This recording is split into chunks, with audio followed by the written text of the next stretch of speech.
നമ്മുടെ LDFിൻ്റെ അല്ലെങ്കിൽ ഇടതുപക്ഷത്തിൻ്റെ നിലപാട് മതേതരത്വമാണ്. അപ്പോൾ അതിന് ഘടകവിരുദ്ധമായ ഒരു നിലപാട് LDFിൻ്റെ ഭാഗത്തുനിന്ന് ഉണ്ടായതുകൊണ്ടാണ് ഞാൻ UDFിലേക്ക്. ഇപ്പോൾ ശരിക്കും ഞാൻ UDFിൻ്റെ ഒരു കാൻഡിഡേറ്റ് മാത്രമല്ല, ഇവിടുത്തെ ജനങ്ങളുടെ ഒരു കാൻഡിഡേറ്റ് ആയിട്ടാണ് നിൽക്കുന്നത്. കാരണം എൻ്റെ ലക്ഷ്യം എന്ന് പറഞ്ഞാൽ മതേതരത്വം സംരക്ഷിക്കുക എന്നുള്ളതാണ്. അപ്പോൾ അതിന് ഈ ഒരു പ്രത്യേക സാഹചര്യത്തിൽ UDF ആണ് കുറച്ചും കൂടി മികച്ചതെന്ന് എനിക്ക് ഫീൽ ചെയ്തു. അതിൻ്റെ ഭാഗമായിട്ട് ഞാൻ UDFിലേക്ക് വരികയായിരുന്നു. തിരഞ്ഞെടുപ്പിന് ദിവസങ്ങൾ മാത്രം ശേഷിക്കെ എല്ലാ സ്ഥാനാർത്ഥികളും ശക്തമായ പ്രചരണത്തിൽ തന്നെയാണുള്ളത്. തൃക്കാക്കരയെ സംബന്ധിച്ച് നോക്കുകയാണെങ്കിൽ ശക്തമായ പോരാട്ടം നടക്കുന്ന ഒരു സ്ഥലമാണ് തൃക്കാക്കര എന്ന് പറയുന്നത്. തൃക്കാക്കരയിലെ പാലച്ചോട് ഡിവിഷനിൽ മത്സരിക്കുന്ന ശരത്ത് ഇപ്പോൾ നമ്മളോടൊപ്പം ചേരുന്നുണ്ട്. എൻ്റെ പേര് ശരത് കുമാർ MS. ഞാനിപ്പോൾ ടീച്ചറായിട്ടാണ് വർക്ക് ചെയ്യുന്നത്. Saint Jude school of arts and കൊമേഴ്സിലായിരുന്നു. അപ്പോൾ അധ്യാപനത്തിൻ്റെ ഇടയിൽ നമ്മൾ ചെറുപ്പത്തിൽ ഡിഗ്രി കാലഘട്ടത്തിൽ ആണ് SFIയിൽ പ്രവർത്തിക്കാൻ തുടങ്ങിയത്. SFI മാഗസിൻ എഡിറ്ററായിരുന്നു. SFIയുടെ UUC ആയിട്ട് ഞാൻ വർക്ക് ചെയ്തിട്ടുണ്ട്. അതേ തുടർന്ന് സെൻറ്റ് പോൾസ് കോളേജിൽ ഞാൻ PG ചെയ്തു. PG ചെയ്ത് സെൻറ്റ് പോൾസിലാണ്. അപ്പോൾ അവിടെ നമ്മൾ UUC ആയിട്ട് തന്നെയാണ് എലക്ട് ചെയ്യപ്പെട്ടത്. ആ സമയത്താണ് കളമശ്ശേരി ഏരിയ സെക്രട്ടറി ആവുന്നത്. തുടർന്ന് അധ്യാപനം ആ രീതിയിൽ മുന്നോട്ട് പോവുകയും ഈ CPMൽ ഉണ്ടാവുന്ന സമയത്താണ് ഇപ്പോൾ UDF സ്ഥാനാർത്ഥിയായിട്ടാണ് പാലച്ചുവടിൽ മത്സരിക്കുന്നത്. ആ ഒരു മാറ്റം എങ്ങനെയാണ്? അതായത് CPMൻ്റെ നിലപാടിനോടാണ് എനിക്ക്, CPM അല്ല, പ്രാദേശികമായി കുറച്ച് നേതൃത്വത്തിൻ്റെ ഭാഗമായിട്ടുണ്ടായ നിലപാടാണ് എൻ്റെ പ്രശ്നം. നിലപാടെന്ന് വെച്ച് കഴിഞ്ഞാൽ ഒരു ലോക്കൽ കമ്മിറ്റി അംഗത്തിൻ്റെ നേതൃത്വത്തിൽ BJPയെ സഹായിക്കുന്നൊരു സാഹചര്യം ഈ പ്രദേശത്തുണ്ട്. അതുകൂടാതെ തന്നെ പടമുള്ളിൽ വളരെ വീക്കായിട്ടുള്ള ഒരു BJP കാൻഡിഡേറ്റിനെ പ്ലേസ് ചെയ്യുകയും ഇവിടുത്തെ ഒരു കമ്പാരിറ്റീവ്ലി വളരെ വീക്കായിട്ടുള്ളൊരു LDF കാൻഡിഡേറ്റിനെ പ്ലേസ് ചെയ്തപ്പോഴാണ് ഞാൻ LDFിൻ്റെ ആ ഒരു നമ്മുടെ LDFിൻ്റെ അല്ലെങ്കിൽ ഇടതുപക്ഷത്തിൻ്റെ നിലപാട് മതേതരത്വമാണ്. അപ്പോൾ അതിന് ഘടകവിരുദ്ധമായ ഒരു നിലപാട് LDFിൻ്റെ ഭാഗത്തുനിന്ന് ഉണ്ടായതുകൊണ്ടാണ് ഞാൻ UDFിലേക്ക്. ഇപ്പോൾ ശരിക്കും ഞാൻ UDFിൻ്റെ ഒരു കാൻഡിഡേറ്റ് മാത്രമല്ല, ഇവിടുത്തെ ജനങ്ങളുടെ ഒരു കാൻഡിഡേറ്റ് ആയിട്ടാണ് നിൽക്കുന്നത്. കാരണം എൻ്റെ ലക്ഷ്യം എന്ന് പറഞ്ഞാൽ മതേതരത്വം സംരക്ഷിക്കുക എന്നുള്ളതാണ്. അപ്പോൾ അതിന് ഈ ഒരു പ്രത്യേക സാഹചര്യത്തിൽ UDF ആണ് കുറച്ചും കൂടി മികച്ചതെന്ന് എനിക്ക് ഫീൽ ചെയ്തു. അതിൻ്റെ ഭാഗമായിട്ട് ഞാൻ UDFിലേക്ക് വരികയായിരുന്നു. ഈ പാർട്ടി മാറുകയാണ് എന്ന് പറഞ്ഞപ്പോൾ ഈ പാർട്ടി നേതൃത്വം CPM നേതൃത്വം വല്ലതും വിളിക്കുകയോ സംസാരിക്കുകയോ അങ്ങനെ എന്തെങ്കിലും ചെയ്തായിരുന്നോ? ഞാൻ നേതൃത്വത്തിനോട് പറഞ്ഞത് ഒരൊറ്റ കാര്യമുള്ളൂ, നമുക്കിവിടെ BJPയെ ജയിക്കുന്ന ഒരു സാഹചര്യം ഉണ്ടാവരുത്. ഞാൻ ഫാക്റ്റും സ്റ്റാറ്റും വെച്ചാണ് സംസാരിക്കുന്നത്. കാരണം 458 വോട്ടാണ് BJPക്ക് കഴിഞ്ഞ തെരഞ്ഞെടുപ്പിൽ കിട്ടിയത്. 465 വോട്ടാണ് CPMന് ലഭിച്ചത്.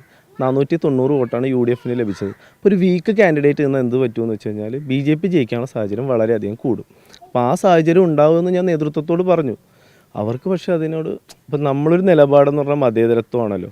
മതേതരത്തെ സംരക്ഷിക്കാനായിട്ട് BJP അല്ലേ പരാജയപ്പെടുത്തേണ്ടത്. അപ്പോൾ ആ നിലപാട് നേതൃത്വം അംഗീകരിക്കാത്തത് കൊണ്ടാണ് UDF കുറച്ചും കൂടി മികച്ച രീതിയിൽ തന്നെ അക്സെപ്റ്റ് ചെയ്തു. കാരണം ആ ഒരു അക്സെപ്റ്റൻസ് കാരണമാണ് ഞാനിവിടെ ഒരു കാൻഡിഡേറ്റ് ആയിട്ട് പ്ലേസ് ചെയ്യപ്പെട്ടത്. സിറ്റിംഗ് സീറ്റാണ്, എത്രത്തോളം ആത്മവിശ്വാസം ഉണ്ട്? അല്ല, ആത്മവിശ്വാസത്തിനൊന്നും ഒരു എതിരഭിപ്രായമില്ല. ഇത് കാരണം ജനങ്ങൾക്ക് തിരിച്ചറിഞ്ഞിട്ടുണ്ട് എൻ്റെ നിലപാടുകളാണ് ശരിയെന്നുള്ളത്. ഇവിടുത്തെ വോട്ട് എണ്ണുമ്പോൾ നമുക്കത് മനസ്സിലാവും. എൻ്റെ പോരാട്ടം പാർട്ടിക്കെതിരൊന്നുമല്ല. ഞാൻ എൻ്റെ പാർട്ടിയിലുള്ള ഒരുപാട് നല്ല ആൾക്കാരുണ്ട്. ഈ നേതൃത്വത്തിലെ കുറച്ച് വ്യക്തികൾ അവർ BJPയെ സഹായിക്കുന്നു. ആ സഹായത്തിനെതിരെയാണ് എൻ്റെ പോരാട്ടം. അത് കൃത്യമായി മനസ്സിലാക്കണം എൻ്റെ ജനങ്ങൾ. ഏറ്റവും വലിയ ഭൂരിപക്ഷത്തിൽ എന്നെ ഇവിടെ നിന്ന് വിജയിപ്പിക്കും എന്നുള്ള കാര്യത്തിൽ എനിക്കൊരു സംശയമില്ല. ഈ തൃക്കാക്കരയെ സംബന്ധിച്ച് നോക്കുകയാണെങ്കിൽ നിരവധിയായിട്ടുള്ള അഴിമതി ആരോപണങ്ങളൊക്കെ ഉണ്ടായിട്ടുള്ള ഒരു സാഹചര്യമൊക്കെ ഉണ്ട്. അതിനൊക്കെ എങ്ങനെയാണ് ഇനിയൊരു നോക്കിക്കാണുന്നത്? അഴിമതി ഒരു രീതിയിൽ ഇപ്പോൾ UDF ചെയ്താലും LDF ചെയ്താലും BJP ചെയ്താലും SDPI ചെയ്താലും ആര് ചെയ്താലും അഴിമതി ചെയ്യാൻ പാടില്ല. അഴിമതി എന്നുള്ള കാര്യം നമ്മൾ ഒരു ജനം അംഗീകരിക്കണ കാര്യമല്ല. അപ്പോൾ അഴിമതിക്കെതിരെ ഒരു ചെറുപ്പക്കാരൻ എന്ന നിലയിൽ, ഇവിടുത്തെ ജനം എന്ന നിലയിൽ ഞാൻ പ്രതികരിക്കും. അതിപ്പോൾ UDF ചെയ്താലും LDF ചെയ്താലും BJP ചെയ്താലും SDPI ചെയ്താലും കക്ഷി രാഷ്ട്രീയമല്ല പ്രശ്നം. നാടിന് വേണ്ടത് വികസനമാണ്. ജാതി മതം ഒക്കെ പറഞ്ഞ് ജനങ്ങളെ തമ്മിലടിക്കുന്ന രാഷ്ട്രീയ പാർട്ടികൾ അതൊക്കെ മാറ്റി എല്ലാവരും ഒന്നാണ്. ഇവർക്ക് എന്തെങ്കിലും പറ്റിയാൽ ഞാനാണ് ഓടി വരാനുള്ളത്, അല്ല എനിക്കെന്തെങ്കിലും പറ്റി ഇവരാണ് ഓടി വരാനുള്ളത്. അതവർ മതം നോക്കിയിട്ടോ ജാതി നോക്കിയിട്ടൊന്നും അല്ല. അതാദ്യം ഇവിടുത്തെ രാഷ്ട്രീയ പാർട്ടികൾ മനസ്സിലാക്കി ഈ മതം പറയുന്ന രാഷ്ട്രീയ പാർട്ടികളെ എങ്ങനെയെങ്കിലും തുരങ്കം വയ്ക്കാനുള്ള നടപടികളാണ് നമുക്ക് വേണ്ടത്. അപ്പം എൻ്റെ ലക്ഷ്യം അത്രേ ഉള്ളൂ. അഴിമതി ആര് ചെയ്താലും തെറ്റാണ്. അത് UDF എന്നില്ല LDF എന്നില്ല. അതിനെ ഡിഫെൻഡ് ചെയ്യാനൊന്നും ഞങ്ങൾക്ക് ആർക്കും താല്പര്യമില്ല. ഇവിടുത്തെ ഒരു ജനത്തിനും താല്പര്യമില്ല. പ്രധാനമായും ഇവിടെ നേരിടുന്ന പ്രശ്നങ്ങൾ എന്തൊക്കെയാണ്? ഏറ്റവും വലിയ പ്രശ്നം കുടിവെള്ളക്ഷാമം രൂക്ഷമാണ്, പ്രത്യേകിച്ച് അങ്ങോട്ടൊക്കെ മാറുമ്പോൾ. പക്ഷെ അതിന് പദ്ധതികൾ നമ്മൾ രൂപീകരിക്കുന്നുണ്ട്. HMTയിൽ നമ്മളിപ്പോൾ ഏകദേശം ഒരു വലിയൊരു ഒരു തൃക്കാക്കര മുനിസിപ്പാലിറ്റിക്ക് എക്സ്ക്ലൂസീവ്ലി ആയിട്ട് ഒരു വലിയൊരു വാട്ടർ ടാങ്ക് കൺസ്ട്രക്ട് ചെയ്യുന്നുണ്ട്. അതിൻ്റെ ഭാഗമാകുമ്പോഴത്തേക്ക് ഇവിടുത്തെ കുടിവെള്ള ക്ഷാമത്തിന് ശാശ്വതമായ പരിഹാരം ഉണ്ടാകും. അതാണ് മെയിൻ പ്രയോറിറ്റി. രണ്ടാമത്തെ കാര്യമെന്ന് വെച്ച് കഴിഞ്ഞാൽ ഇപ്പോൾ ഈ റോഡിന് ഭയങ്കര തിരക്കാണ്. ഭയങ്കര തിരക്കെന്ന് വെച്ചാൽ മെട്രോൻ്റെ വർക്കും കൂടി കഴിഞ്ഞപ്പോൾ ഭയങ്കര തിരക്കായി. ഈ ജംഗ്ഷനിലൊന്നും നമുക്ക് എന്ത് ചെയ്യാൻ പറ്റില്ല, ഫർദർ ഡെവലപ്മെൻ്റ് ഒന്നും ഉണ്ടാകാനുള്ള സാധ്യത വളരെ കുറവാണല്ലോ. അപ്പം നമ്മളൊരു ഓൾട്ടർനേറ്റീവ് ആയിട്ടുള്ള തമ്മനത്തുനിന്ന് ഈ ഇൻഫോ പാർക്കിലേക്ക് കണക്ട് ചെയ്യുന്ന റോഡിനെ കുറിച്ച് ഞാൻ ജനിച്ച ആളോട്ടുള്ള ഒരു പ്രപ്പോസലാണ്. അത് കുറച്ചും കൂടി വേഗത്തിലാവുമെന്നാണ് ഞാൻ പ്രതീക്ഷിക്കുന്നത്. അതാണ് എൻ്റെ രണ്ടാമത്തെ പ്രയോറിറ്റി.